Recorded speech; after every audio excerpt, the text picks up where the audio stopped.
प्रभु दर्शन में आपका स्वागत है। आत्मा से परमात्मा की ओर की कड़ी से जुड़ने के लिए धन्यवाद।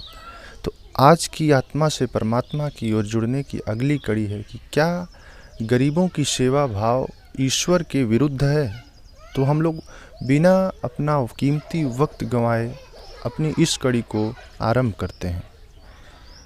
इस संसार में गरीबी से बड़ा कोई अभिशाप नहीं है।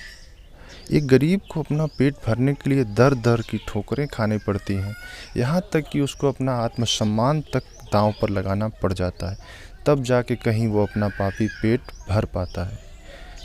इस संसार में गरीबी और अमीरी के बीच की खाई इतनी गहरी है कि एक गरीब ही रह जाता है और अमीर ही होते जाता है।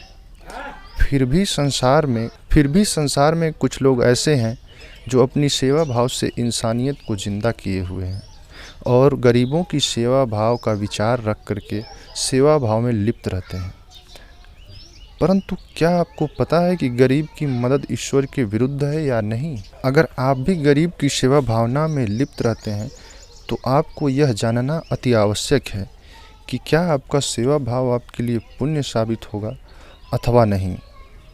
तो अगर आप भी ईश्वर को मानते हैं तो ये ज़रूर मानते होंगे कि संसार इस सृष्टि की रचना ईश्वर ने की है और हर एक प्राणी की अलग अलग संरचना, कर्तव्य व कर्म निर्धारित किया है और ईश्वर द्वारा निर्मित इस प्रकृति से छेड़छाड़ का दुष्परिणाम मनुष्य को भोगना पड़ सकता है।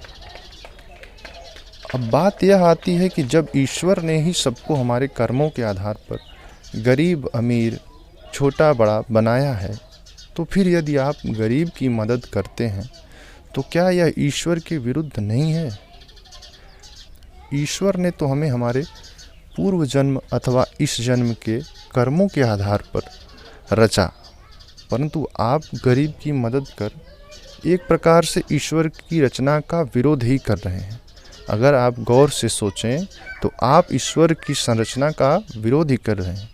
अगर तर्क सही लगे तो कमेंट में आप अपना विचार ज़रूर रखिए। धन्यवाद मित्रों, मिलते हैं एक नए वीडियो में नए तर्क के साथ।